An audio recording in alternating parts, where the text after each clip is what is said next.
রহমত পূর্ণ হক প্রভাত আমার, তাহাজ্জুদ আর ফজরের অভ্যাস আছে যার, রহমত পূর্ণ প্রভাত হয় তার।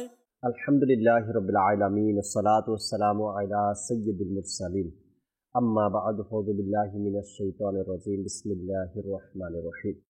আসসালাতু ওয়াসসালামু আলাইকা ইয়া রাসূলুল্লাহ ওয়া আলা আলিকা ওয়া আসহাবিকা ইয়া হাবিবাল্লাহ। আসসালাতু ওয়াসসালামু আলাইকা ইয়া নবিয়াল্লাহ ওয়া আলা আলিকা ওয়া আসহাবিকা ইয়া নূরাল্লাহ। মাদানী চ্যানেলের দর্শক শ্রোতা, আলহামদুলিল্লাহ আরও একবার উপস্থিত হয়েছি রহমতপূর্ণ প্রভাত অনুষ্ঠান নিয়ে। যে যেখান থেকে আমাদের অনুষ্ঠান দেখছেন, দূরে কিংবা কাছে, দেশে কিংবা প্রবাসে, সকল দর্শককে জানাই আন্তরিক মোবারকবাদ। কোরআনে পাকের তেলাওয়াত শুনি। জি, আমাদেরকে কোরআনে পাকের তেলাওয়াত শুনিয়ে দিন। আউযু বিল্লাহি মিনাশ শাইতানির রাজীম। বিসমিল্লাহির রহমানির রহিম। লা ইস্তাতিউনা নাসরাহুম ওয়া হুম লাহুম জুনদুন মুহদারুন। ফালা ইয়াহজুনকা কওলুহুম إنا نعلم ما يسرون وما يعلنون أولم ير الإنسان أنا خلقناه من نطفة فإذا هو خصيم مبين صدق الله العظيم। সুবহানাল্লাহ, সুবহানাল্লাহ। চমৎকার কয়েকটা আয়াতে কারিমার তেলাওয়াত শুনলাম। আল্লাহ পাক সঠিকভাবে কোরআনে পাকের তেলাওয়াত করা এবং এর তরজমা এবং এর হুকুম মোতাবেক চলার আল্লাহ তাআলা সে তৌফিক আমাদেরকে দান করুক। দর্শক, একটি বিষয় নিয়েছে আজকে আলোচনা করার জন্য। এরপরে আমরা হামদে বারি তাআলা শুনবো ইনশাআল্লাহ তাআলা। আল্লাহ তাবারক ওয়া তাআলা মানুষকে ক্ষমতাশীল করেন, আর এই ক্ষমতা নিয়ে অনেক কথা আমরা শুনেছি সমাজের মধ্যে, বিজ্ঞ লোকদের থেকে, আউলিয়া কেরাম থেকে, আলিমে দ্বীন থেকে। ক্ষমতা নিয়ে মূলত ক্ষমতা মানুষের কাছে যে আসে, এটা আল্লাহ তাবারক ওয়া তাআলার দেয়া প্রদত্ত ক্ষমতা। আল্লাহ তাআলা তাকে দান করেছেন, আর সেই ক্ষমতায় সে ক্ষমতাবান হয়েছে। তবে আপনাকে আমাকে বুঝতে হবে যে আল্লাহ তাবারক ওয়া তাআলা কোন ক্ষমতা দিয়েছেন। যেমন কিছু কাজ মানুষ শয়তানের ধোকায় পড়ে করে, আর কিছু কাজ আল্লাহ তাআলার দয়ায় করে। আমি মুসলমান হিসেবে আমাকে জানতে হবে, বুঝতে হবে যে কোন কাজটা আল্লাহ তাআলার দয়ায় আমি করতে পেরেছি, আর কোন কাজটা শয়তানের ধোকায় পড়ে করেছি। কমপক্ষে এতটুকু বিবেক বুদ্ধি তো আল্লাহ তাআলা আপনাকে আমাকে দিয়েছেন যে কোন কাজটা আমি আল্লাহ তাআলার দয়া করতে পারলাম, আর কোন কাজটা শয়তান আমাকে দিয়ে করালো। যেমনি এখানে পার্থক্য রয়েছে, কাজ তো বান্দাই করে, কাজ তো মানুষই করে। এই কাজের মধ্যে দুইটি ধরন। একটি ধরন হলো আল্লাহ তাআলার দয়ায় করা, আর একটি হলো গিয়ে শয়তানের ধোকায় পড়ে করা। ঠিক ক্ষমতার মধ্যেও এক ক্ষমতা আল্লাহ তাআলার দেয়া, আর এক ক্ষমতা শয়তানের ধোকায় পড়ে ক্ষমতা প্রয়োগ করা। এই দুইটি বিষয় যদি আমরা মনে রাখতে পারি, তবে আপনার বিবেক আপনাকে বলে দিবে যে আমি ক্ষমতাবান আল্লাহ তাআলার দেয়া ক্ষমতায়, নাকি শয়তানের ধোকায় পড়ে আমি নিজের শক্তিকে প্রয়োগ করছি, ক্ষমতাবান মানুষকে আমি দেখাচ্ছি। যাদেরকে আল্লাহ তাবারক ওয়া তাআলা দয়া করেন এবং ক্ষমতা দিয়েছেন, তারা কি কি কাজগুলো করে তাও আমরা জানব। আর টাকার জোরে, শক্তির জোরে বা যে কোনো জোর, সেখানে যদি কোনো ব্যক্তি ক্ষমতা দেখায়, তো সেই ক্ষমতাবান ব্যক্তি কোন কোন ভুল কাজগুলো করে এবং তার জন্য দুনিয়াতে এবং আখেরাতে কি কি শাস্তি রয়েছে, এ নিয়ে আল্লাহ ইনশাআল্লাহ তাআলা কোরআন ও হাদিস থেকে আলোচনা করার, শোনার আমরা চেষ্টা করব। আজকের বিষয় নিয়েছি ক্ষমতাশীল। আল্লাহ ইনশাআল্লাহ তাআলা হয়তো অনেক মানুষের বিবেক খুলবে, অনেক মানুষ অনেক কিছু বুঝবে আজকের এই অনুষ্ঠান থেকে, বিষয় থেকে। আজ আমি বাবা, আমার কাছে ক্ষমতা আছে। আজ আমি বড় ভাই, আমার কাছে ক্ষমতা আছে। আজ আমি টিচার, আমার কাছে ক্ষমতা আছে। আজ আমি হেড, এইচওডি, আমার কাছে ক্ষমতা আছে। আপনি যেই লেভেলে আছেন, যেই পোস্টে আছেন, আপনার কাছে ক্ষমতা আছে।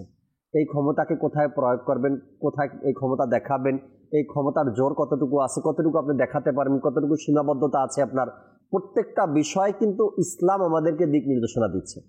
ইনশাআল্লাহ অনেক কিছু জানার আছে, আজকে অনেক কিছু বোঝার আছে। আলোচনা করার জন্য স্টুডিওতে আজ আমাদের সাথে কামরুজ্জামান মাদানী ভাই আছেন, তার থেকে শুনবেন ইনশাআল্লাহ তাআলা। এর পূর্বে চলুন ফয়জুর রহমান ভাই থেকে আমরা অনুষ্ঠানের শুরুতে হামদে বারি তাআলা শুনি, এরপরে এই বিষয় নিয়ে আলোচনা করব মোবাল্লিগ থেকে ইনশাআল্লাহ তাআলা। জি ফয়েজ ভাই।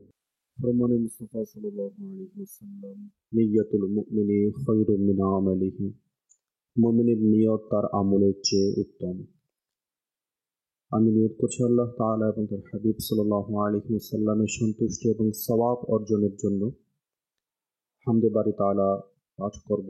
মাদানী চ্যানেলের দর্শকবৃন্দ, আপনারাও ভালো ভালো নিয়ত সহকারে কালাম শ্রবণ করার চেষ্টা করুন। সাল্লি আলা রাসূলিনা,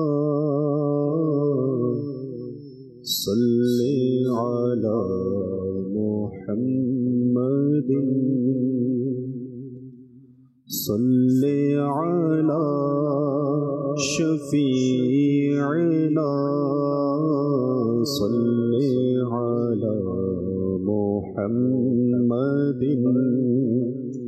हम भी मदीने जाएंगे, हम भी मदीने जाएंगे, आज नहीं तो कल सही, आका हमें बुलाएंगे, प्यारे आका हमें बुलाएंगे, आज नहीं तो कल सही। पढ़िए सल्ले अला रसूलिना, सल्ले अला मुहम्मदिन, सल्ले अला शफीईना, सल्ले अला मुहम्मदिन।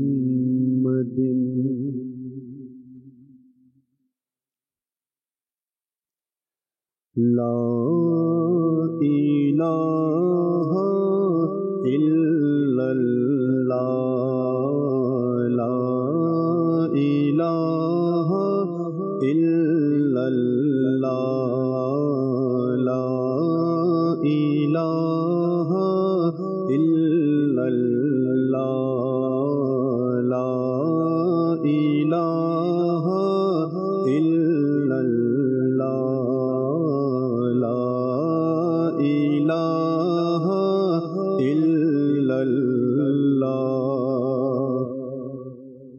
ला मौजूदा इल्लल्लाह, ला मशहूदा इल्लल्लाह, ला मौजूदा इल्लल्लाह, ला मशहूदा इल्लल्लाह,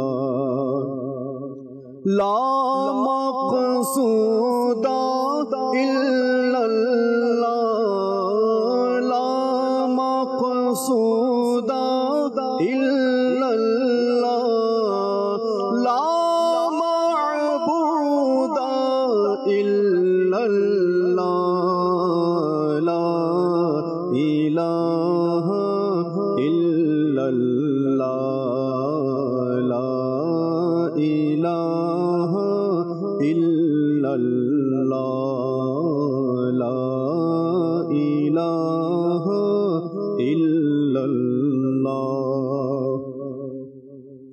আল্লাহ এক অদ্বিতীয়, কেউ নেই তার সমকক্ষ।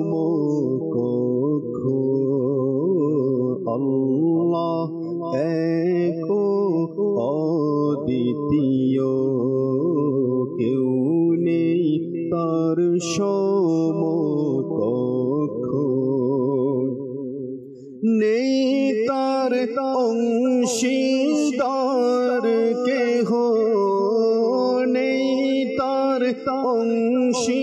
অংশীদার কেহ, সব কিছুই তিনি জ্ঞাত। লা ইলাহা ইল্লাল্লাহ, লা ইলাহা ইল্লাল্লাহ, লা ইলাহা ইল্লাল্লাহ, লা ইলাহা ইল্লাল্লাহ। হাসবি রব্বি জাল্লাল্লাহ, মা ফি কলবি গায়রুল্লাহ। হাসবি রব্বি জাল্লাল্লাহ, মা ফি কলবি গায়রুল্লাহ। হক হক হক আল্লাহ আল্লাহ, হক হক হক আল্লাহ আল্লাহ। রব রব রব সুবহানাল্লাহ, লা ইলাহা ইল্লাল্লাহ, লা ইলাহা ইল্লাল্লাহ, লা ইলাহা ইল্লাল্লাহ, লা ইলাহা ইল্লাল্লাহ। শরীক থেকে পবিত্র, স্থান থেকে পবিত্র, শরীক থেকে পবিত্র, স্থান থেকে পবিত্র। তিনি অসীম অনন্ত, তিনি অসীম অনন্ত, সর্বশ্রোতা সর্বজ্ঞ। লা ইলাহা ইল্লাল্লাহ, লা ইলাহা ইল্লাল্লাহ, লা ইলাহা ইল্লাল্লাহ, লা ইলাহা ইল্লাল্লাহ। তন্দ্রা নিদ্রা আহার নেই, কোনো অংশীদার নেই। তন্দ্রা নিদ্রা আহার নেই, কোনো অংশীদার নেই। তার পিতা মাতা নেই, তার পিতা মাতা নেই, সন্তান সঙ্গিনীও নেই।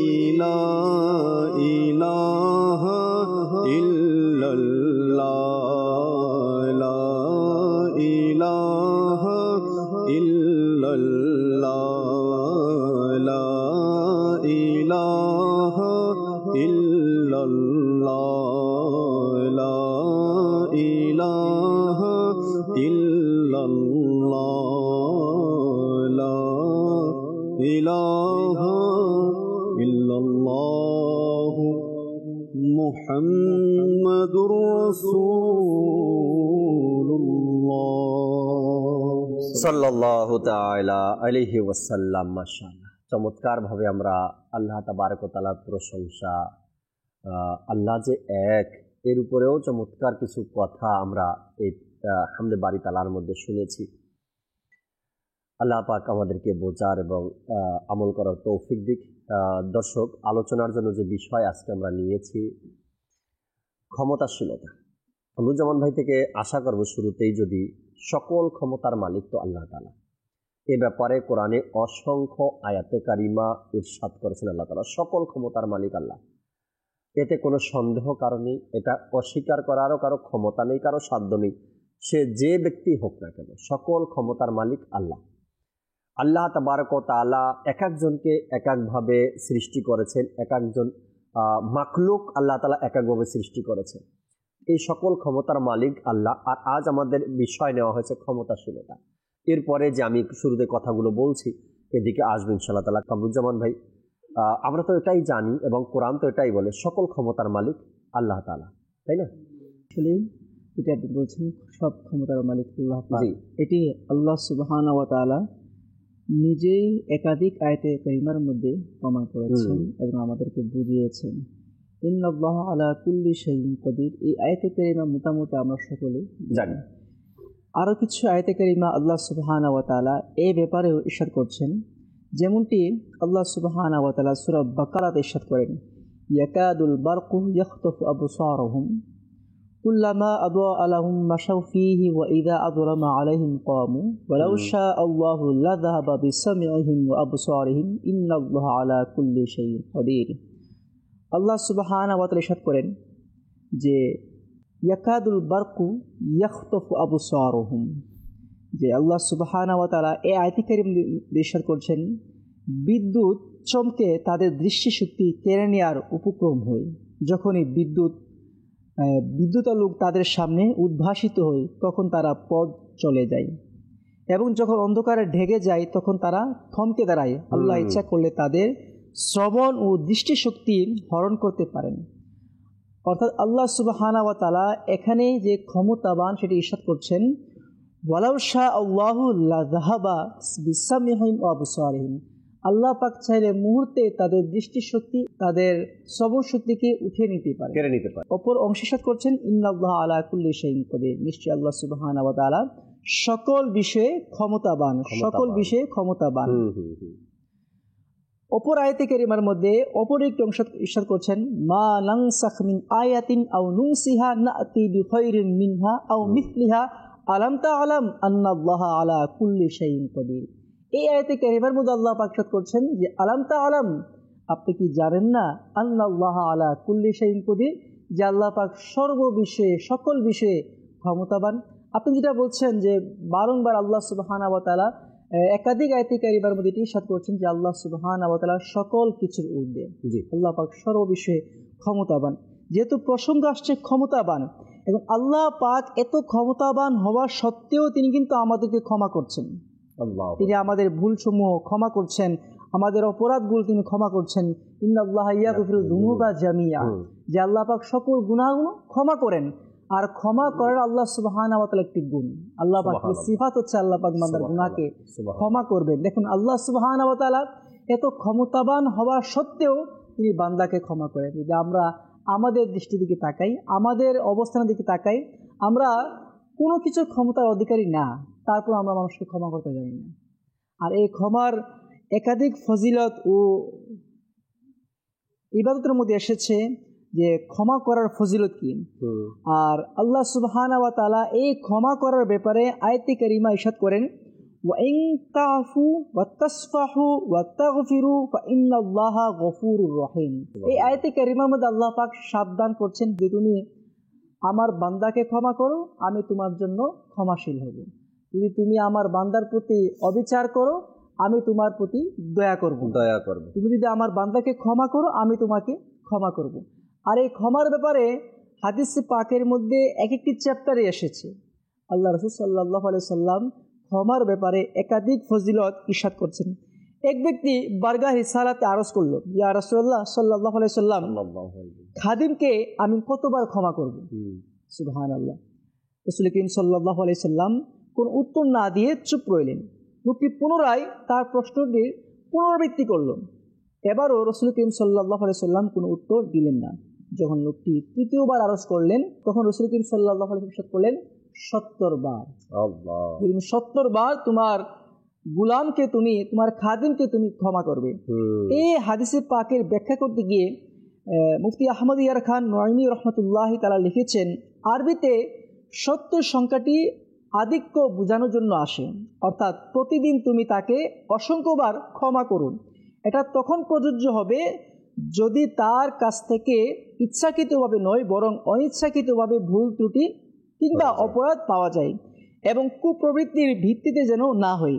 আর অপরাধও মালিকের ব্যক্তিগত, শরীয়ত ও জাতীয় বা রাষ্ট্রীয় নয়, কেননা সে যদি শরীয়ত কিংবা জাতীয় কিংবা রাষ্ট্রবিরোধী কর্মকাণ্ডে জড়িত হয় তাহলে সে ক্ষমা পাওয়ার যোগ্য নয়। অর্থাৎ যেটা নিজের মালিকানাধীন ক্ষমা করার উপযুক্ত। রহমাতুল্লাহ আলাইহি করছেন যে তুমি তোমার খাদিমকে 70 বার ক্ষমা করবে। আচ্ছা, এখানে 70 বার কেন বলা হচ্ছে? যে আরবিতে 70 অধিক ব্যবহার করার জন্য আসে। যেমন হাদিসে পাকের মধ্যে এসেছে আল্লাহর নবী প্রতিদিন 70 অধিক ইস্তেগফার পাঠ করতেন, অর্থাৎ 70 অধিক পাঠ করতেন, বেশি বেশি পাঠ করতেন। তো এখানে এসেছে যে তুমি 70 বার ক্ষমা করো, অর্থাৎ বেশি বেশি তুমি তোমার খাদিমকে ক্ষমা করো। কিন্তু আফসোসের বিষয় হচ্ছে আমি আপনি ক্ষমা করতে যাই না। অপর হাদিসে পাকের মধ্যে আল্লাহ নবী সাল্লাল্লাহু আলাইহি সাল্লাম ইরশাদ করেন, যার মধ্যে কয়েকটি গুণ থাকবে আল্লাহ সুবহানাহু ওয়া তাআলা তার হিসাবকে খুব সহজেই নেবে, খুব আসানির সাথে নেবে। হযরত আবু হুরায়রা রাদিয়াল্লাহু তাআলা আনহু থেকে বর্ণিত, রাসূল করিম সাল্লাল্লাহু আলাইহি সাল্লাম ইরশাদ করেন, 3টি বিষয় যার মধ্যে থাকবে কিয়ামতের দিন আল্লাহ পাক তার হিসাব অতি সহজভাবে নেবেন এবং আপন রহমতপূর্ণ হাতে তাকে জান্নাতে প্রবেশ করাবেন। সুবহানাল্লাহ। সাহাবায়ে কেরাম আলাইহিম রিদওয়ান আরজ করলেন, ইয়া রাসূলুল্লাহ সাল্লাল্লাহু আলাইহি সাল্লাম, ওই বিষয়গুলো কি কি? ইরশাদ করলেন, নাম্বার 1, যে তোমাকে বঞ্চিত করে তুমি তাকে দান করো। নাম্বার 2, যে তোমার সাথে সম্পর্ক ছিন্ন করে তুমি তার সাথে সম্পর্ক বজায় রাখো। আর যে তোমার উপর অত্যাচার করে তুমি তাকে ক্ষমা করো। এই হাদিসে পাকের মধ্যে ক্ষমার বিষয়টি এসেছে, কিন্তু আমাদের অবস্থা এমন হয়ে গিয়েছে আমরা ক্ষমা করার পরিবর্তে আর উল্টো। আল্লাহ তাবারক ওয়া তাআলা সকল ক্ষমতার মালিক। আল্লাহ তাআলা সকল ক্ষমতার মালিক, সকল ক্ষমতার মালিক। তারপরেও আল্লাহ তাবারক ওয়া তাআলার দয়া দেখেন, হাজারো নাফরমানি করার পরেও আল্লাহ তাআলা বান্দার তওবার দিকে তাকিয়ে আছে। বান্দা তওবা করবে, আল্লাহ তাআলা তাকে মাফ করে দেবে। প্রতিদিন অসংখ্য নাফরমানি আল্লাহ তাআলার আমরা করছি, আর সেই নাফরমানি করার পরেও যখন বান্দা সন্ধ্যায় বুঝতে পারে বা নাফরমানি করার পরে যখন বান্দা বুঝতে পারে যে এটা তো আমি ভুল করলাম, আমার রবের হুকুমকে আমি অমান্য করলাম, যখন বান্দা এই অনুশোচনাটুকু তার অন্তরে আসে যে আমি তো ভুল করলাম, আর সে যখন ওখান থেকে ফিরে আসে তওবা করে, আল্লাহ তাবারক ওয়া তাআলা তার সারা দিনের এমনকি সারা জীবনেরও গুনাহকে মাফ করে দেন, ক্ষমা করে দেন। আর আমরা মানুষ, আল্লাহ তাবারক ওয়া তাআলা সকল ক্ষমতার মালিক। আমাদের হাতে কতটুকু আল্লাহ দিয়েছেন ক্ষমতা? আমার পরিবারের ক্ষমতা দিয়েছেন, তাই না? যদি আমি ঘরের কর্তা হয়ে থাকি বা বাবা হয়ে থাকি বা ঘরের বড় হয়ে থাকি বা উপার্জনের মাধ্যম আমাকে আল্লাহ তাবারক ওয়া তাআলা কতটুকু ক্ষমতা দিয়েছে কামরুজ্জামান ভাই? শুধু আমার পরিবারের, এর চাইতে বাইরের কিন্তু আমার ক্ষমতা দেওয়া হয়নি, তাই না? এমনকি আমি আমার ঘর থেকে, ঘরে যে জানালা আছে এটা থেকে এক গ্লাস পানিও বাহিরে ফেলার ক্ষমতা আমি রাখি না, কেননা মানুষের হক নষ্ট হবে, কারো ঘরে গিয়ে পড়বে, কারো গায়ে গিয়ে পড়বে। এতটুকু কিন্তু ক্ষমতা আমাকে দেওয়া হয়নি। আমাকে কতটুকু দেওয়া হয়েছে? শুধু আমার ঘরের, তাই না? সেই আমার ঘরের ক্ষমতাটুকু পালন করতে গিয়ে আমি কত জালিম, আমি কত জুলুম, আমি কত অত্যাচার, আমি কত মানুষের সাথে কত কিছু করছি। কতটুকু ক্ষমতা পেয়ে? শুধু আমি আমার ঘরের ক্ষমতা পেয়ে। এরকমের বিষয়টা না? একটা ক্লাসের কোনো ছাত্রকে যখন হেড বানানো হয়, একটা ক্লাসের ছাত্রকে হেড বানানো হয়, তখন অনেক অভিযোগ, হয়তো আপনিও একসময় ছাত্র ছিলেন, দেখেছেন কেমন একটা পরিস্থিতি, আমিও একসময় ছিলাম, দেখছি কেমন পরিস্থিতি। মাত্র কয়েকজন 50, 60, 30, 40 জন ছাত্রের উপরে তাকে ক্ষমতা দেওয়া হয় যে সবার দেখাশোনা বা ভালো মন্দ বিচার টিচার এগুলার টিচারকে গিয়ে বলা, সেখানেও কত কিছু করে, মানে কয়েকজন মানুষের দায়িত্ব পাওয়া, একটু জায়গার ক্ষমতা পাওয়া। কেউ কোনো ব্যক্তি বা নিজের ঘরের ক্ষমতা পেয়েছে, কেন পেয়েছে? সে বড়, এই কারণে তাকে সবাই মিলে তাকে এই দায়িত্ব দেওয়া হয়েছে, পরিবার, সংসার, ঘর তুমি পরিচালনা করবে। এতটুকুতেই আমরা কত কিছুই করে ফেলি, অনেক কিছু করে ফেলি, কেননা ক্ষমতা দেওয়া হয়েছে আমাকে, আমি ক্ষমতা পেয়েছি। কিন্তু রব তাআলা, যিনি পুরো পৃথিবী নয় সকল জাহানের মালিক এবং সকল ক্ষমতার মালিক আল্লাহ তাবারক ওয়া তাআলা, আল্লাহ চাইলে এক মুহূর্তে সব কিছু শেষ করে দিতে পারে। শুধু আল্লাহ বাস বলবেন, হয়ে যাবে। সেখানে আমাদেরকে সারা জীবনের গুনাহ আল্লাহ তাআলা মাফ করছেন। অথচ আমরা অল্প কিছু ক্ষমতাও না, দায়িত্ব, এটা আমরা যেটা পেয়েছি কামরুজ্জামান, সেটা তো দায়িত্ব। আমি আমার পরিবারের দায়িত্ব পেয়েছি, তাই না? আল্লাহ তাআলার পক্ষ থেকে আমার যে অর্থ সম্পদ আছে আমি তো সেটার রক্ষণাবেক্ষণকারী, তাই না? আমাকে আল্লাহ তাআলা দায়িত্ব দিয়েছেন, এই সম্পদের দায়িত্ব আমি পালন করছি, এমনটাই বিষয়, তাই না? তো সেখানে টাকার গরম, টাকার ক্ষমতা, এরপরে আপনার পদ পদবীর ক্ষমতা এবং আপনার বংশের ক্ষমতা, কত ক্ষমতাই আজকাল মানুষ প্রয়োগ করছে বা মানুষ দেখাচ্ছে। যদি আরও কিছু বেশি পেয়ে যেত, আমি উদাহরণ দিই, মাঝে মধ্যে দেখবেন হয়তো অনেক সময় মানুষ বুঝে না, না বোঝার কারণও হয়। মোটরসাইকেল যারা চালায় না কামরুজ্জামান ভাই, প্রায় সময় আপনি দেখবেন বিশেষ করে 18 থেকে 28 বছরের মধ্যে যে সকল ছেলেপেলেরা তারা মোটরসাইকেলে যখন উঠে তো মনে করে আমি বিমানে উঠেছি। সে মাত্র একটা মোটরসাইকেলের উপরে বসেছে ড্রাইভ করার জন্য, মনে হবে আপনার কাছে মনে হবে যে সে মোটরসাইকেলে না বিমানে বসেছে, মনে হবে সে পুরা দেশের ক্ষমতা পেয়েছে। এমনভাবে গাড়ি কেমনভাবে চালায় আর কিভাবে ইউজ করছে আপনি হয়তো দেখছেন। তো মাঝে মধ্যে আমি ভাবি, এরা যদি দেশের ক্ষমতা পায়, এরা যদি রাষ্ট্রের ক্ষমতা পায়, এদেরকে যদি পুরা অর্ধেক দুনিয়ার বাদশাহী দেওয়া হয়, তবে সকল মানুষের অবস্থা কেমন হবে, পরিস্থিতি কেমন হবে। আল্লাহ তাবারক ওয়া তাআলা ছাড় দেন, ছেড়ে তো দেন, তাই না? আল্লাহ ছাড় দিয়েছেন হয়তোবা আমাকে, তাই না? আল্লাহ আমাকে ছেড়ে দেন নাই। হয়তোবা আজ আমার কাছে এই ক্ষমতা আছে, কিসের ক্ষমতা? দায়িত্ব, যেটা আমি বললাম একটু আগে, এটা একদিন চলেও যেতে পারে। কিন্তু মানুষ কিন্তু ক্ষমতার অপব্যবহার করছে। যদি বাস্তব একটি উদাহরণ দিতে চাই, কিছুদিন পূর্বেও হয়তো যারা ঢাকাতে থাকে আপনারা জানেন যে ফ্লাইওভার আছে, তো ফ্লাইওভার রং সাইড দিয়ে আসা কিন্তু নিষেধ। জি, তো ফ্লাইওভারের সব রোডের রং সাইডে যাওয়া নিষেধ। তো একজন ম্যাজিস্ট্রেট বলতে মোটামুটি তার একটু পাওয়ার আছে, তো সে রং সাইড দিয়ে আসতেছে নিজের ক্ষমতায়। এখন সিকিউরিটি তাকে বাধা দিল। যখন সিকিউরিটি সে তাকে বাধা দিল, সেখানে রাগান্বিত হয়ে গেল। তো সন্ধ্যার শুরুতেই ঘটনা ঘটেছে। তো তাকে কোনো বাধা দেওয়া হয়েছে, ওই লোকটাকে সারা রাত থানার মধ্যে আটকে রাখা হয়েছে। আচ্ছা, যে বাধা দিয়েছে সে তো বাধা নিজের আইন থেকে দিয়েছে, তাই না? আমাকে দায়িত্বই দেওয়া হয়েছে এখানে এটার জন্য, যদি কেউ রং সাইড দিয়ে আসে, রং সাইডে আসার কারণে জ্যাম লাগতে পারে, আমাকে এটা ক্লিয়ার করার জন্য দায়িত্ব দেওয়া হয়। নিজের দায়িত্ব সে পালন করতে গেছে, আর সে ওই ব্যক্তি যে রং সাইড দিয়ে আসছে সে নিজের ক্ষমতা দেখিয়েছে। এখন ক্ষমতা সে কোথায় দেখিয়েছে? এখন অপব্যবহার করেছে। অপরাগতা থাকতো, সে বলতে পারতো আমি অমুক, আমার পরিচয়, সে পরিচয় ছেড়ে দিতে বাধ্য, স্বাভাবিক যে সাধারণ। তবে এটা যদি বলি আমি কামরুজ্জামান ভাই, যখন আমি অপারগ তখন কি আমার ক্ষমতাটা দেখানো দরকার, আমার নামটা দেখানো দরকার, নাকি বিনয়ী হওয়া দরকার? তাই না? এখানে তো বিনয়ী হওয়া দরকার। ভাই, আমি একটা প্রয়োজনে জরুরি কাজে আমি রং সাইড দিয়ে আসছি, আমার এই প্রবলেমটা। এখানে যদি সে যখনই বলবে তুমি কি আমাকে চিনো, আমি কে, তখনই বুঝতে হবে সে ক্ষমতার একটা খারাপ ব্যবহার করতেছে, তাই না? যখন সে বলবে আমাকে চিনো, আমি কে, বা আমার নাম জানো, আমার কার্ড দেখছো, আমি অমুক তমুক, যাই হোক না কেন, তখনই বুঝতে হবে যে সে তার ক্ষমতার অপব্যবহার করছে। যদি সে প্রয়োজনে রং সাইডে আসে, তবে সেখানে বিনয়ী হতে হবে তাকে, যে আমি এখানে ভুল করে আসিনি, জেনে শুনে আসছি এবং আমার খুবই প্রয়োজন এবং এই দরকার, এই কাজে আমি এখানে আসছি। কিন্তু সেখানে কি করা হয়, যারা সিকিউরিটি থাকে বা ট্রাফিকে থাকে বা রাস্তার শৃঙ্খলা রক্ষায় যারা থাকে, তাদের সাথে দুর্ব্যবহার করা হয় এবং আপনি যেটা বললেন থানায় নিয়ে যাওয়া হয় এবং আরও অনেক কিছু করা হয়। কেবলা শাইখে তরিকাত আমির আহলে সুন্নাতের যে হীরা আছে না, নিগরানি শুরা বলেন, যে ব্যক্তি এটা বুঝে না যে আমার লেভেল কি, আমি কোন পর্যায়ের লোক, আর আমি কথা বলছি কার সাথে, অর্থাৎ একজন অফিসার হয়ে যখন অফিসের দারোয়ানের সাথে সে তর্ক করবে, তখন আপনি বুঝে যাবেন যে এই ব্যক্তি নিজেকেও চিনে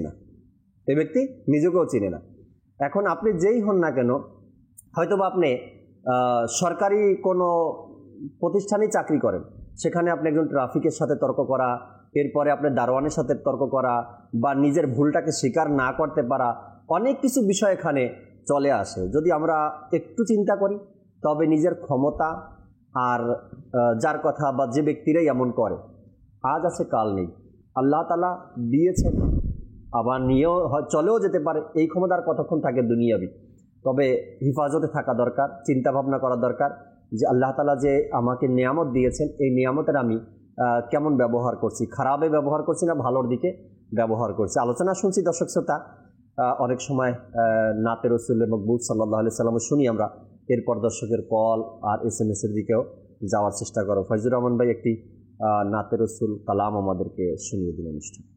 সাল্লাল্লাহু আলাইকা ইয়া রাসূলুল্লাহ ওয়া সাল্লাম আলাইকা ইয়া হাবিবাল্লাহ।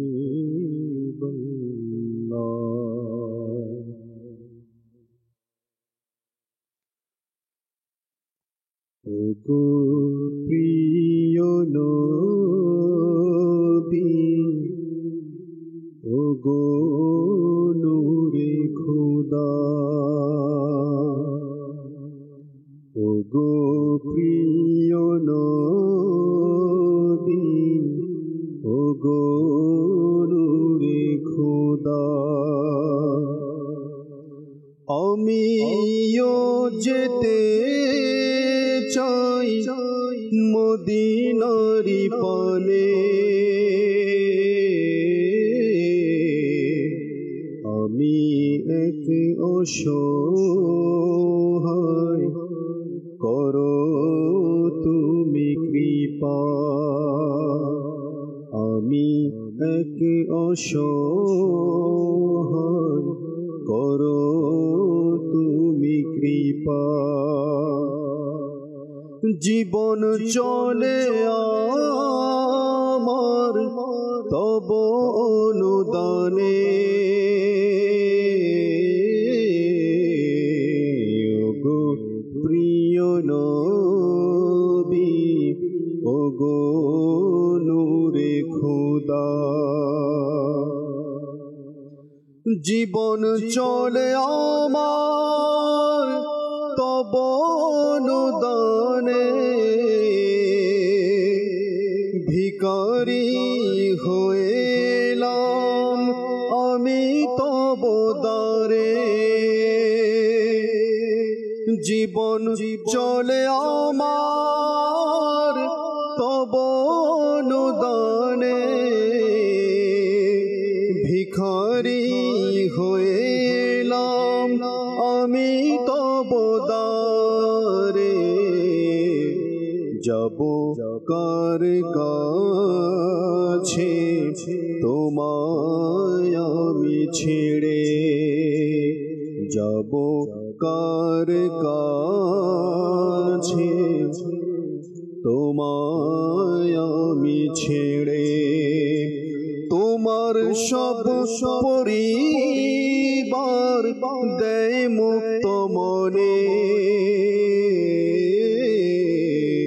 ওগো প্রিয় নবী, ওগো নূরে খোদা, আমিও যেতে চাই মদিনারি পানে, আমি এক অসহায়, করো তুমি কৃপা। জীবন চলে আমার তব অনুদানে, ওগো প্রিয় নবী, ওগো নূরে খোদা, মরণ থেকে মন্দ বেঁচে থাকা হে থায়, বাঁচার চেয়েও উত্তম মরণ গিয়ে সে থায়, মরণ থেকে মন্দ বেঁচে থাকা হে থায়, বাঁচার চেয়েও উত্তম মরণ গিয়ে সে থায়, থাকার সুযোগ যদি পেতাম মদিনায়, থাকার সুযোগ যদি পেতাম মদিনায়, এরি নাম আসল জীবন নশ্বর ভুবনে, ওগো প্রিয় নবী, ওগো নূরে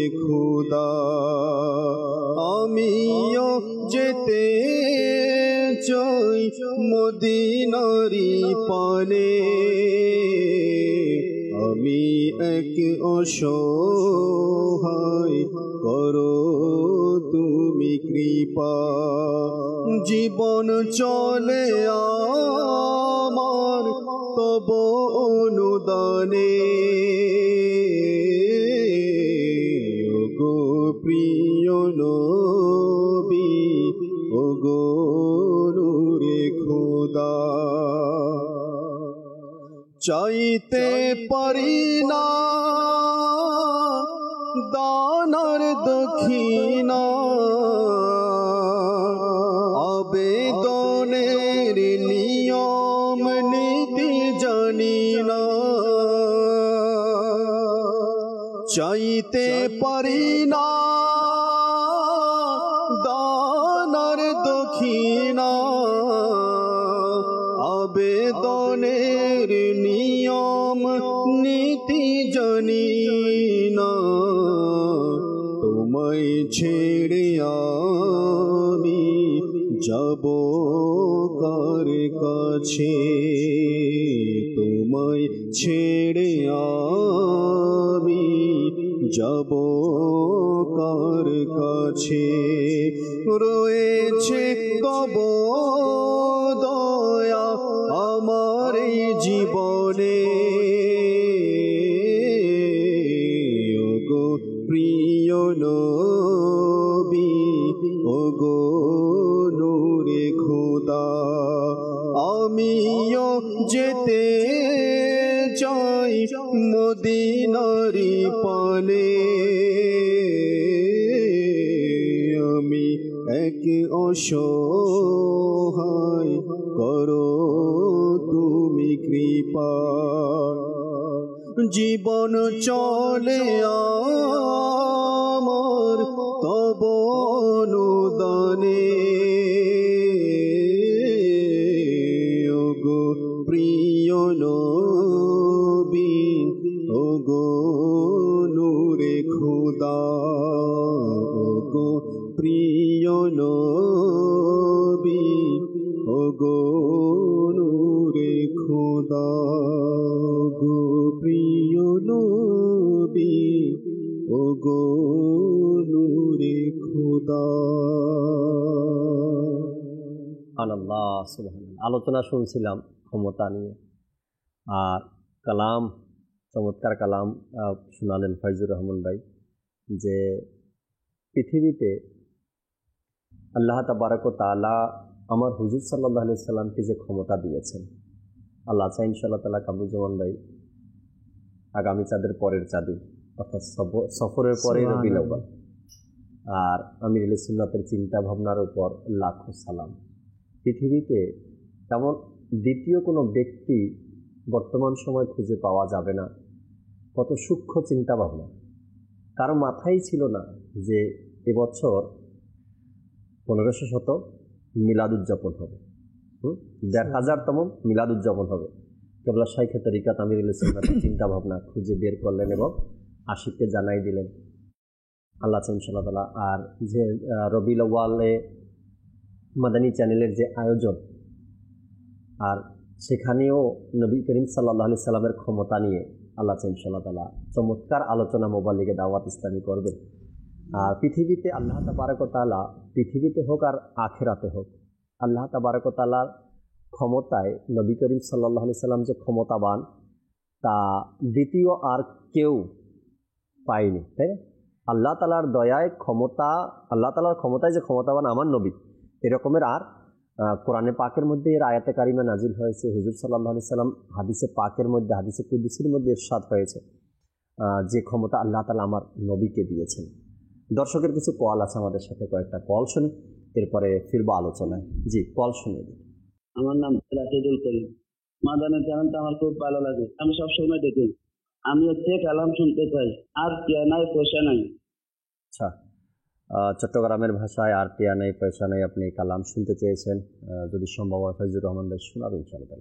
পরবর্তী কল দেন। আমার নাম মোহাম্মদ বাসির। আমি মাদানী চ্যানেল প্রথমেই দেখছি, আমার কাছে অনেক ভালো লাগে। আমি অনুষ্ঠানটা দেখতেছি, আমার পরিবারের জন্য দোয়া করবেন।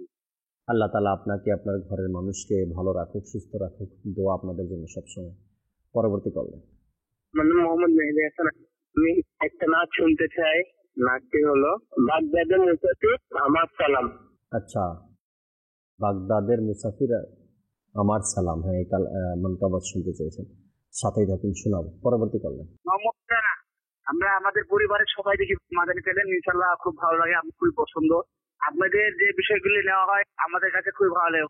আজকের বিষয় থেকে আমরা অনেক কিছু শিখতে পারবো। আমাদের জন্য দোয়া করবেন, আমরা যেন মাদানী চ্যানেল দেখতে পারি। আল্লাহ তাআলা ভালো রাখুক, এবং আল্লাহ তাআলা যে আমাদেরকে দায়িত্ব দিয়েছেন, বা বলি যদি সংক্ষিপ্ত সময়ের জন্য যে ক্ষমতা আমার কাছে আছে, ক্ষমতা বলতে দায়িত্ব, এটাই একটা ক্ষমতা।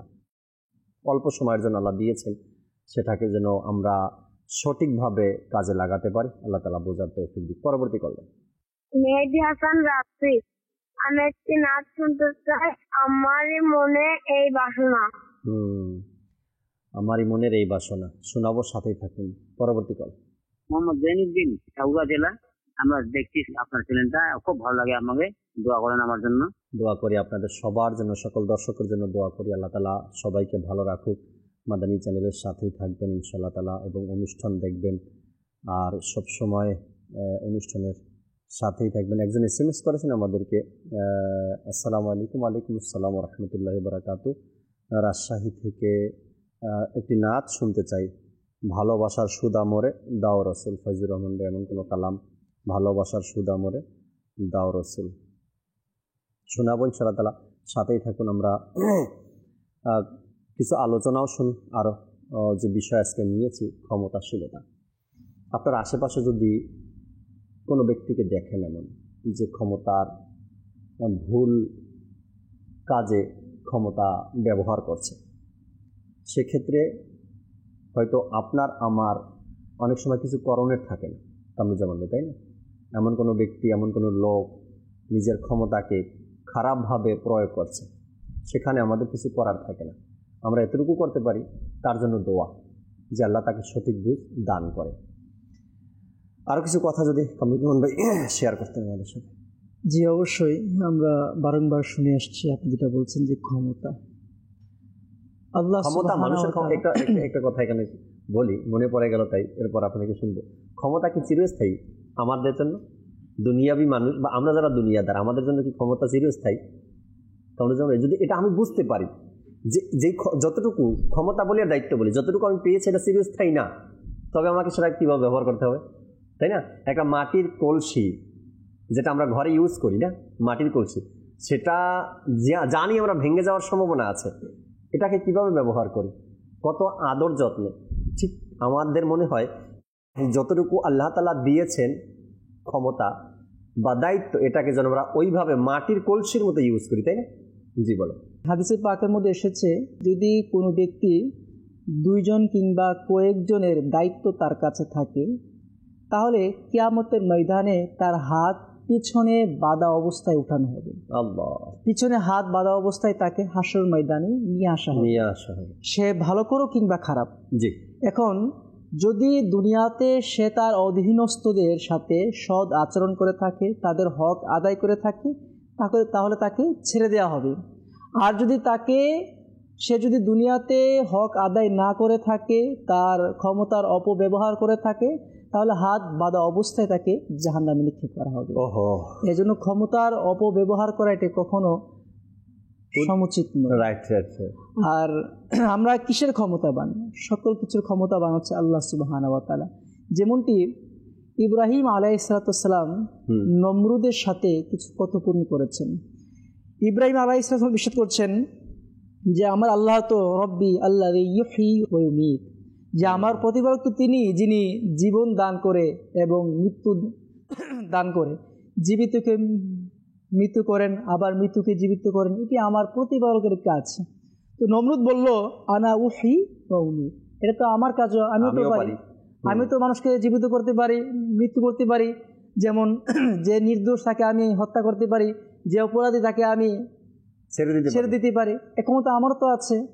তো ইব্রাহিম ইরশাদ করলেন, ফাইন্নাল্লাহা ইয়াতি বিশ-শামসি মিনাল মাশরিক ফাতি বিহা মিনাল মাগরিব, যে ইব্রাহিম নবী ইরশাদ করলেন যে তাহলে ঠিক আছে, আমার আল্লাহ পূর্ব দিক দিয়ে সূর্য উদিত করে, তাহলে তুমি সেটাকে পশ্চিম দিক দিয়ে উঠাও দেখি, তোমার ক্ষমতা থাকলে। তখন সে লজ্জিত হয়ে গেল, অনুতপ্ত হয়ে গেল, কারণ এই ক্ষমতা তার নেই। আল্লাহ সুবহানাহু ওয়া তাআলা ক্ষমতার অধিকারী, সকল ক্ষমতা আল্লাহ পাকের কাছে। আর এই ক্ষমতা থাকা সত্ত্বেও যারা ক্ষমতার অপব্যবহার করে, এটা কখনো তাদের জন্য মঙ্গল বয়ে আনবে না। আপনি যে ইব্রাহিম আলাইহিস সালামের ঘটনা শোনালেন, এটা থেকে তো এটাও বুঝে আসে যে ক্ষমতা পাওয়ার পরে সেটাকে অপব্যবহার করা ওই ব্যক্তিদের মতো, তাই না? যে ইব্রাহিম আলাইহিস সালামের সাথে যে কথাগুলো সে বলছে এবং তার ক্ষমতার অপব্যবহার, তার কাছে কি ছিল? তার কাছে ছিল টাকা, অর্থ, রাজত্ব। সে এটার অপব্যবহার করেছে, লাস্ট পর্যন্ত আল্লাহ তাআলার পানা সে খোদাই দাবি করে বসছে, তাই না? বোঝা গেল যে ক্ষমতার অপব্যবহার করা ওই সকল নাফরমান ব্যক্তিদের মতো, যেভাবে তারা বিভিন্ন নবী রসুলদের জমানাতে যুগে যারা করেছে ক্ষমতার অপব্যবহার, তেমনটা যেন আমরা না করি, তাই না? আর আল্লাহ রসুলের আদর্শ কি? আল্লাহ পাকের রসুলের আদর্শ হচ্ছে ক্ষমা করে দেওয়া। সুবহানাল্লাহ। ক্ষমতা আছে, তারপরও ক্ষমা করে দেওয়া। যেমনটি আমরা শুনছি রাসূল করিম সাল্লাল্লাহু তাআলা আলাইহি ওয়া সাল্লামকে আপনার যে ছাগল বকরি দেওয়া হয়েছিল বিষ মিশানো অবস্থায়, আল্লাহ রসুল সেটা থেকে একটু আহার করেছিলেন। তো আল্লাহ রসুল জানতে পেলেন যে এখানে বিষ, আল্লাহ রসুল হাত গুটিয়ে নিলেন। ওই মহিলাকে জিজ্ঞাসা করলেন, ইহুদি মহিলা, যে তুমি এখানে খাবারে কেন বিষ মিশিয়েছ?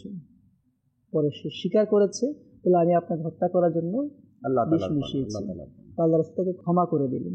এখানে একটি পয়েন্ট আরজ করে দিই যে অনেকে বলতে পারে যে আল্লাহ রাসূল যদি গায়েব জানতেন তাহলে এখানে তিনি কেন হাত দিলেন, বিষ মাখা ছাগলের মাংস কেন আহার করলেন? তো এখানে আল্লাহ রাসূল তিনি চাইলে তাকে পাকড়া করতে পারতেন, আল্লাহ রাসূল তাকে ক্ষমা করে দিলেন। অসংখ্য ঘটনা এরকম আল্লাহ রাসূলের জীবনে। যে আচ্ছা, আরেকটা হাদিসে পাকের মধ্যে এসেছে যে ক্ষমতা থাকা সত্ত্বেও যদি সে অপরাধীকে ক্ষমা করতে পারে তো সবচাইতে বড় যোদ্ধা তো সে। যে ক্ষমতা আছে, প্রয়োগ করতে পারে, রাইটও আছে, কিন্তু সে ক্ষমা করে দেয় আল্লাহ তাআলার জন্য, তো সবচাইতে বড় যোদ্ধা সে। আল্লাহ রসুল সাল্লাল্লাহু আলাইহি সাল্লামের সাথে তো এমন ঘটনা অনেকবার ঘটেছে। আল্লাহ রসুল চাইলে কিন্তু সেখানে প্রতিশোধ নিতে পারতেন, আল্লাহ রসুল চাইলে সেখানে অনেক কিছু করতে পারতেন, কিন্তু যেমন লাবিদ বিন আসম একজন মহিলা ছিল যিনি আল্লাহ রসুলকে জাদু করেছিলেন। এর প্রভাবে কিন্তু আল্লাহ রসুলের গায়ে প্রভাব ফেলেছিল। তো আল্লাহ রসুল চাইলে সেখানেও ক্ষমতা ব্যবহার করতে পারতেন, একদম, কিন্তু আল্লাহ রসুল তাকে ক্ষমা করে দিয়েছেন। এভাবে আল্লাহ রসুলের গুণ হচ্ছে, সিফাত হচ্ছে আল্লাহ রসুল ক্ষমা করে দেন, কিন্তু দুর্ভাগ্যবশত সেই গুণ আমাদের কাছে নেই, সেই সুন্নাতে কারিমা আমাদের কাছে নেই। আমরা ক্ষমতার অপব্যবহার করেই আসছি, তাই না? দিন যত সামনে যাচ্ছে ততই আমাদের ক্ষমতার অপব্যবহারটা দিন দিন বেড়েই চলছে। অথচ যার কাছে ক্ষমতা, অর্থাৎ যাকে দায়িত্ব দেওয়া হয়েছে, উদাহরণ দেই, যদি আমাকে সমাজের নেতা বানানো হয় বা সমাজের মেম্বার বানানো হয়, তো ধর্মীয় দিক থেকে যদি আমরা দেখি, সে হলো ওই সমাজের খাদিম, তাই না? কামরুজ্জামান ভাই, অবশ্যই এটাই বলে ধর্মীয় দৃষ্টিকোণ থেকে, আমি এই সমাজের খাদিম। আর খাদিমের কাজ কেমন হয়ে থাকে? আচ্ছা, মেম্বার কেন বানানো হয়েছে? ওই সমাজের ভালো মন্দ পরিচালনা করার জন্য, যেন মানুষ সঠিক বিচার পায়, কেউ যদি অনাহারে থাকে তার কাছে খাবার পৌঁছে দেওয়া, কেউ অভাবে থাকলে তার অভাবকে দূর করা। মানে হলো আপনাকে সেখানকার এক দায়িত্ব দেওয়া হয়েছে, তার মানে আপনি ক্ষমতা পেয়েছেন। আর এই ক্ষমতা পাওয়া মানে হলো ফারুক আজম রাদিয়াল্লাহু তাআলা আনহু, সেই জমানাকে স্মরণ করতে হবে আপনাকে। ফারুক আজম রাদিয়াল্লাহু তাআলা আনহুকে অর্ধ পৃথিবীর বাচ্চা বানানো হয়েছে, ক্ষমতা দেওয়া হয়েছে। ফারুক আজম কি করেছেন? রাতের আধারে উঠে তিনি তার রাজ্যের মধ্যে কারা না খেয়ে আছেন, কারা ভালো আছেন, কারা মন্দ আছেন, এই বিষয়টা দেখার জন্য তিনি রাত্রে ঘর থেকে বের হয়ে যেতেন। দিনে রাজত্ব পরিচালনা করতেন, বিভিন্ন বিচারা সালিশ করতেন, আর রাতের বেলায় একা বের হয়ে যেতেন, কার ঘরে খাবার আছে, কার ঘরে খাবার নাই, কে কোন কষ্টে আছে। ফারুক আজম রাদিয়াল্লাহু তাআলা আনহু ক্ষমতাবান হওয়ার পরে এই কাজটা করেছেন। আপনাকে আমাকে, যদি আমি একটা ছোট্ট উদাহরণ দিয়েছি, আমাকে এলাকার মেম্বার বানানো হলো বা আমি একটা এলাকার চেয়ারম্যান, তার মানে এটা না জানে আমি ক্ষমতাকে অপব্যবহার করব। এখন আমার করণীয় কি? আমার চিন্তা ভাবনা যদি এমন হয় যে আমি মেম্বার বা চেয়ারম্যান যাই হই না কেন, যেই পদেই থাকি না কেন, আমাকে মাত্র খাদিম হিসাবে দায়িত্ব দেওয়া হয়েছে, এখন আমার দায়িত্ব হলো তাদের খেদমত করা। আর এই খেদমত করতে হবে, এটা বলেই তো আমরা এই ক্ষমতায় বসেছিলাম। সেটা যেই ক্ষমতাই হোক, আপনি যেটাকেই মাইন্ড করেন না কেন, যেদিকে আপনি নেন না কেন। আমার কথা হলো কি, আমি যখন এইখানে বসতে চেয়েছি, কোথায়, এই চেয়ারে যখন আমি বসতে চেয়েছিলাম, বসার আগ পর্যন্ত আমার মুখের বলি কি ছিল, আমি আপনাদের খেদমত করার জন্য এখানে বসবো, আমি আপনাদের খাদিম হিসাবে এখানে বসতে চাই। শেষ পর্যন্ত যদি এতটুকু অন্তরে থাকতো, তবে হয়তো বা ক্ষমতার অপব্যবহার আমরা কখনোই করতাম না। আল্লাহ তাআলা বোঝার তৌফিক দিক। দর্শকের অনুরোধের কালামের কিছু কল ছিল আমাদের সাথে, এবং SMS এর মাধ্যমেও অনুরোধের কালাম শুনতে চেয়েছেন দর্শক শ্রোতা। অনুরোধের কালামগুলো শুনি, এরপরে শেষ কিছু আলোচনা করে অনুষ্ঠান থেকে বিদায় নেব। সালাতু সালাম পাঠ করেন ইনশাআল্লাহ তাআলা। জি ফয়জুর রহমান ভাই, অনুরোধের কালামগুলো শোনাতেন আমাদেরকে। আর টিয়া নাই ফয়সা নাই, কেনে যাইতাম সোনার মদিনা, কেনে যাইতাম মনে হাতে যাইবাল্লাই, কিন্তু টিয়া ফয়সা নাই, মনে হাতে যাইবাল্লাই, কিন্তু টিয়া ফয়সা নাই, মনে হর ফাকির মতো, মনে হর ফাকির মতো, ওরাল মরিতাম আর টিয়া নাই ফয়সা নাই, কেনে যাইতাম সোনার মদিনা, কেনে যাইতাম। ফাঁকি যদি হইতাম যাইতাম উড়ি উড়ি, মদিনাত আই থাকি যাইতাম ঘুরি ঘুরি, মদিনাত আই থাকি যাইতাম ঘুরি ঘুরি, মদিনা সাই সাই, মদিনা সাই সাই, আশা ফুরাইতাম আর টিয়া নাই ফয়সা নাই, কেনে যাইতাম সোনার মদিনা, কেনে যাইতাম মনে হাতে যাইবাল্লাই, কিন্তু টিয়া ফয়সা নাই, মনে হর ফাকির মতো, মনে হর ফাকির মতো, ওরাল মরিতাম আর টিয়া নাই ফয়সা নাই, কেনে যাইতাম সোনার মদিনা, কেনে যাইতাম। আমারি মনের এই বাসনা, আমারি মনের এই বাসনা, শুধু দেখব মদিনা, আমারি মনের এই বাসনা, লাগছে মন হয়তো নবী ডাকবেন মদিনায় মোরে, লাগছে মন হয়তো নবী ডাকবেন মদিনায় মোরে, গিয়ে সে হৃদয় ব্যথা, গিয়ে সে হৃদয় ব্যথা, দেখাবো আমি তারে, আমারি মনের বাসনা, শুধু দেখবো মদিনা, আমারি মনের এই বাসনা।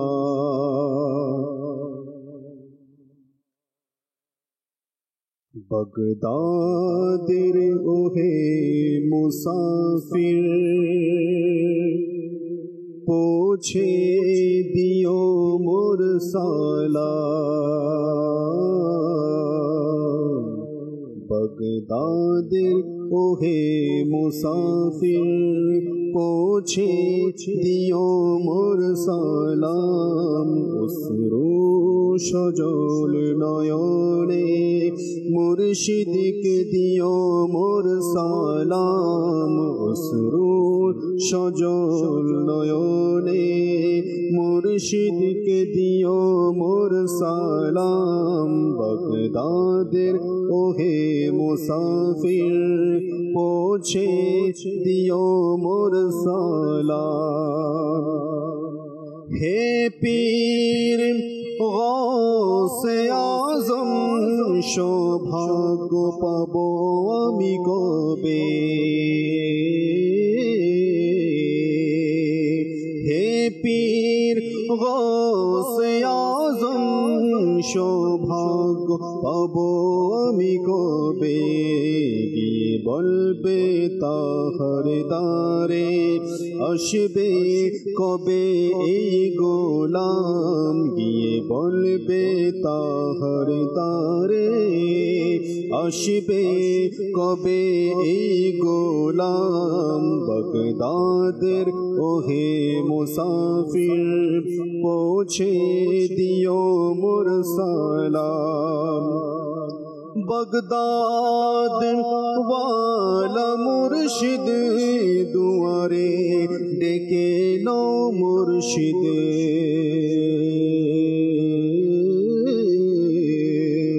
বাগদাদ ওয়ালা মুর্শিদ দুয়ারে ডেকে নাও মুর্শিদ দেখবে তোমার দরবারে প্রভাত নিশি এই গোলাম দেখবে তোমার দরবারে প্রভাত নিশি এই গোলাম বাগদাদের ওহে মুসাফির পৌঁছে দিও মোর সালাম অশ্রু সজল নয়নে মুর্শিদকে দিও মোর সালাম বাগদাদের ওহে মুসাফির পৌঁছে দিও মোর সালাম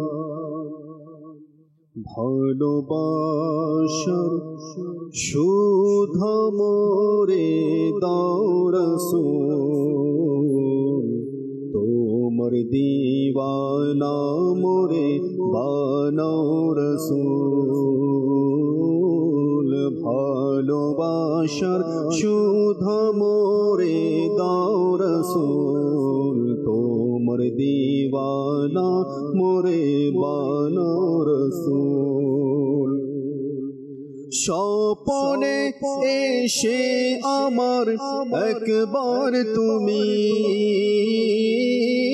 স্বপনে এসে আমার একবার তুমি দিদারের সুধা আমারে দাও রাসূল দিদারের সুধা আমারে দাও রাসূল ভালোবাসার সুধা মোরে দাও রাসূল তোমার দিওয়ানা মোরে বানাও রাসূল নির্জনাধার ঘর আলোকিত হবে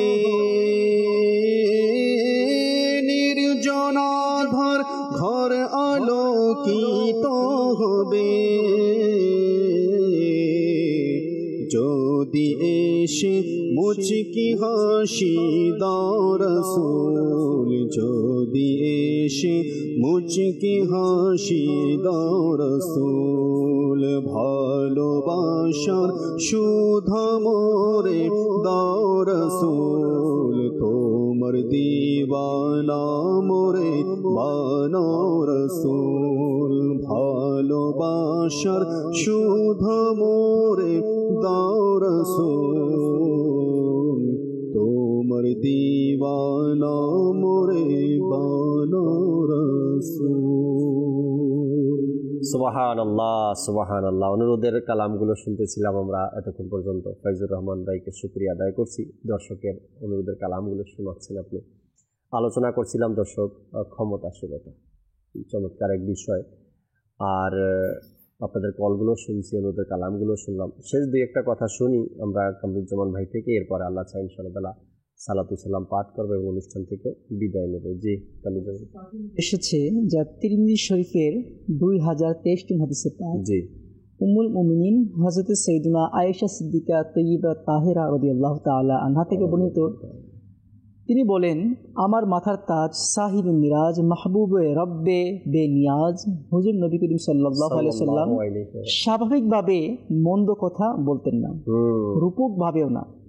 তিনি বাজারে সুচিৎকারকারী ছিলেন না, মন্দের মোকাবেলা মন্দ দ্বারা করতেন না, বরং তিনি সাল্লাল্লাহু আলাইহি ওয়াসাল্লাম ক্ষমা ও মার্জনায় প্রদর্শন করতেন। অর্থাৎ রাসূল করিম সাল্লাল্লাহু আলাইহি ওয়াসাল্লাম সর্বদা ক্ষমা ও মার্জনা প্রদর্শন করতেন। আল্লাহ রসুলের গুণ হচ্ছে তিনি মানুষকে ক্ষমা করবে, দয়া করবে, এটি হচ্ছে আল্লাহ রসুলের একটি গুণ। অপর হাদিসে পাকের মধ্যে এসেছে, আল্লাহ নবী সাল্লাল্লাহু আলাইহি ওয়াসাল্লাম ইরশাদ করেন, তোমরা দয়া করো, তোমাদের উপর দয়া করা হবে, এবং ক্ষমা করার অভ্যাস গড়ে তোলো, আল্লাহ তাআলা তোমাদের ক্ষমা করে দিবেন। সুবহানাল্লাহ। দয়া করো, দয়া করা হবে, ক্ষমা করো, ক্ষমা করা হবে। এই হাদিসের পাকের মধ্যে কিন্তু এই কথাটা এসেছে। আল্লাহ রাসূল ইরশাদ করেন যে তোমরা দয়া করো, তোমাদের উপর দয়া করা হবে, বলা হচ্ছে, এবং ক্ষমা করার অভ্যাস গড়ে তোলো, আল্লাহ তাআলা তোমাদের ক্ষমা করবেন। আমি যদি আল্লাহ পাকের ক্ষমা পেতে চাই, আমাকে ক্ষমা করতে হবে। আজ আমি, যেটা আপনি বারংবার বলছেন, সাধারণ ক্ষমতার অধিকারী আমি, তারপর দেখা যাচ্ছে আমি ক্ষমা করতে অনিচ্ছুক, ক্ষমা করতে চাই না, বরঞ্চ প্রতিশোধের আগুন আমার বুকে দাও দাও করে জ্বলতে থাকে। কিন্তু আমিও কিন্তু আল্লাহ পাকের কাছে ক্ষমার আশা করি, যে আমি যদি স্বতন্ত্রভাবে নিজে চিন্তা করি যে আমি তো কোনো না কোনো ভুল আমার দ্বারা হচ্ছে, যেহেতু আমি মানুষ, আমার গুনাহ হচ্ছে, হয়তো নামাজ কাজার মাধ্যমে বা মিথ্যা বলার মাধ্যমে বা পরনিন্দার মাধ্যমে বা চোখের হেফাজত না করার কারণে কোনোভাবে আমার গুনাহ হচ্ছে, আমিও কিন্তু আল্লাহ পাকের ক্ষমার আশা করি। আমি কিন্তু চাই না আল্লাহ পাক আমাকে ক্ষমা করে দিবে, বিনা হিসাবে জান্নাত দান করবে, কবরের মুসিবত, আখিরাতের মুসিবত থেকে হেফাজত করবে।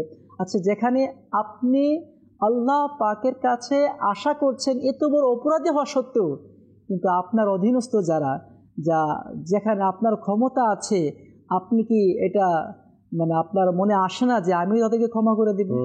আপনি আল্লাহ পাকের ক্ষমা পেতে চাচ্ছেন, কিন্তু আপনি বান্দাকে ক্ষমা করতে চাচ্ছেন না। আপনি আল্লাহ তাআলার নাফরমানি করার পরে আপনি ক্ষমার আশাবাদী, আল্লাহ তাআলার নাফরমানি করার পরে।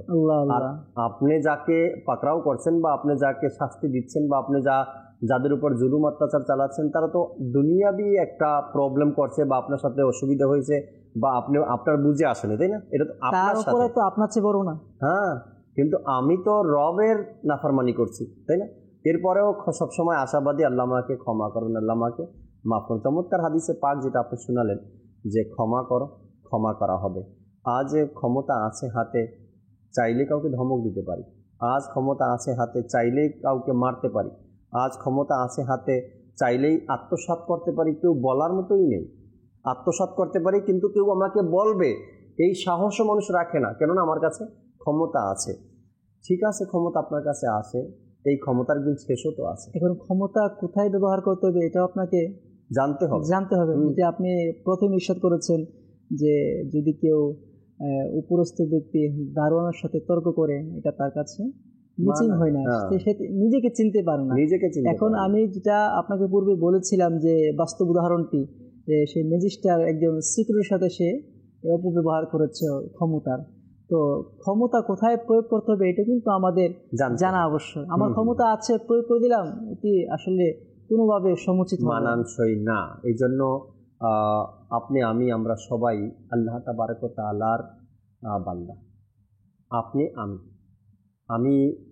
আপনি যেই ক্ষমতাবান হই না কেন, সবার আগে আপনাকে আমাকে আল্লাহ তাআলার দরবার হিসাব দিতে হবে। যখন আমাকে হিসাব দিতেই হবে, তখন ভালোটারও হিসাব হবে, খারাপটারও হিসাব হবে। আমি ক্ষমতা পাওয়ার পরে সেই ক্ষমতার অপব্যবহারেরও হিসাব আমাকে দিতে হবে। ক্ষমতা পাওয়ার পরে সেই দায়িত্বটা আমি কতটুকু পালন করছি তারও হিসাব আপনাকে দিতে হবে। আমাকে দায়িত্ব যখন দেওয়া হয়েছে, সেটা ঘরের হোক, সেটা অফিসের হোক, সেটা দেশের হোক বা সেটা মহল্লার হোক, যখন আপনাকে আমাকে দায়িত্ব দেওয়া হয়েছে সেই দায়িত্ব সম্পর্কে কাল কিয়ামতের ময়দানে জিজ্ঞাসা করা হবে। দায়িত্ব পাওয়ার পরে সেটাকে ক্ষমতা মনে করে আমার যেমন ইচ্ছা আমি তেমনি চালাবো, তেমনি চলবো, এর জন্য হিসাব কিয়ামতের ময়দানে দিতে হবে। আর দায়িত্ব পাওয়ার পরে সেটা ক্ষমতা মনে করে অপব্যবহার করলে তার যে ক্ষতি আছে সেটা দুনিয়াতেও পায় বান্দা এবং আখেরাতেও পায়। এই জন্য ক্ষমতা আল্লাহ তাবারক ওয়া তাআলা, দায়িত্ব আল্লাহ তাবারক ওয়া তাআলা দিয়েছেন, আর সেই দায়িত্বকে যদি সঠিকভাবে কেউ পালন করে তবে সে নিজেকে খাদিমই মনে করবে। কেননা আপনাকে ওই সকল মানুষগুলোর দায়িত্বই দেওয়া হয়েছে যেন তারা ভালো মতো সময় অতিবাহিত করতে পারে। কোনো ঝামেলা থাকলে সেগুলো মেটানো, অভাব থাকলে সেগুলো দূর করা, বা কোনো প্রবলেম হলে সেটাকে সমাধান করার দায়িত্বই আপনাকে দেওয়া হয়েছে। সেটাকে ক্ষমতা মনে করে আর সেই ক্ষমতার অপব্যবহার করা, এটা একজন ইমানদারের দায়িত্ব হতে পারে না বা কাজও হতে পারে না। আল্লাহ তাবারক ওয়া তাআলা আমাদেরকে বোঝার আমল করার তৌফিক দিক। আমিন বিজাহিন নবীল আমিন সাল্লাল্লাহু তাআলা আলাইহি ওয়াসাল্লাম। দর্শক, আগামী পর্বে আবারও নতুন একটি বিষয় নিয়ে আলোচনা করার চেষ্টা করব, উপস্থিত হওয়ার চেষ্টা করব। ততক্ষণ পর্যন্ত মাদানী চ্যানেলের সাথেই থাকুন। আসুন আমরা যেখানে আছি দাঁড়িয়ে সালাতু সালাম পাঠ করি।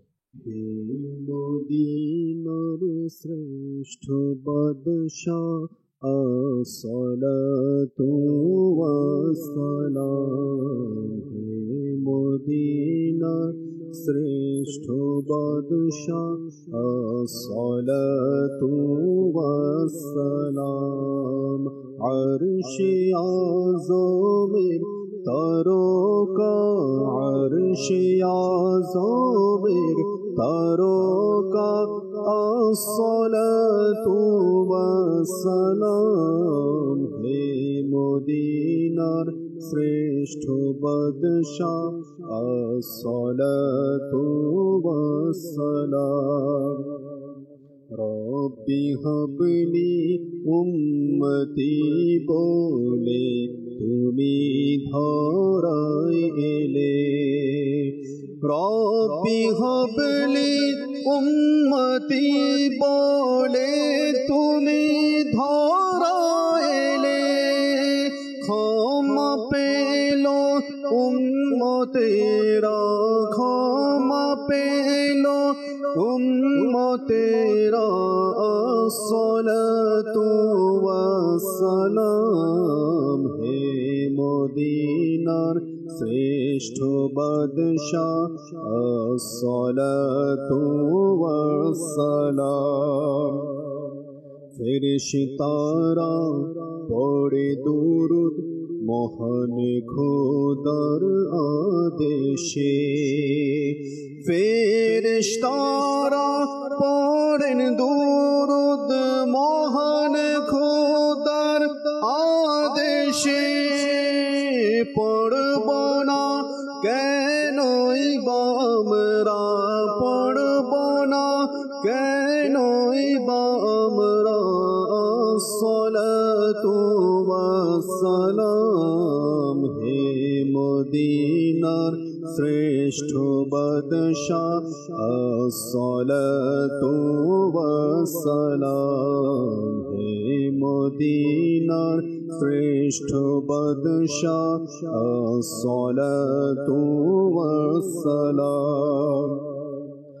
আমি এমন নবীর গোলাম আত্মা বের হওয়ার পরে, আমি এমন নবীর গোলাম আত্মা বের হওয়ার পরে, দেহ আমার বলবে আকা, দেহ আমার বলবে আকা আসসালাতু ওয়াসসালাম, হে মদিনার শ্রেষ্ঠ বাদশাহ আসসালাতু ওয়াসসালাম।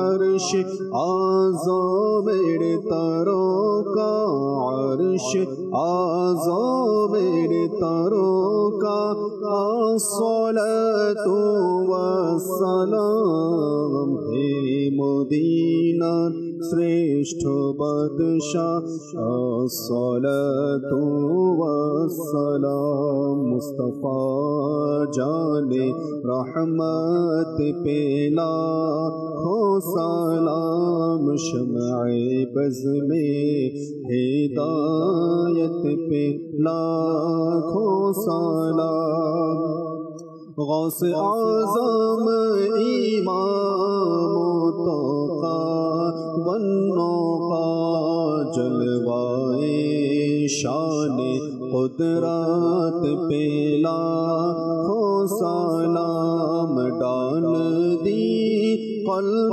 میں عظمت مصطفیٰ سیدی اعلی حضرت پہ لاکھوں سلام فیض سے جن کے لاکھوں نمازی بنے فیض سے جن کے لاکھوں امام سجے اس امیر اہل سنت پہ لاکھوں سلام مصطفیٰ جان رحمت پہ لاکھوں سلام شمع بز میں ہدایت پہ لاکھوں سلام السلام علیکم یا رسول اللہ الصلاۃ والسلام علیک یا حبیب اللہ سبحانک اللہم وبحمدک لا الہ الا انت استغفرک واتوب الیک سبحانک اللہم وبحمدک لا الہ الا انت استغفرک واتوب الیک سبحانک اللہم وبحمدک لا الہ الا انت استغفرک واتوب الیک الصلاۃ والسلام علیک یا نبی اللہ وعلی آلک واصحابک یا نور اللہ لا الہ الا اللہ محمد رسول اللہ صلی اللہ تعالی علیہ وسلم রহমত পূর্ণ হোক প্রভাত আমার তাহাজ্জুদ আর ফজরের অভ্যাস আছে যার রহমত পূর্ণ প্রভাত হয় তার।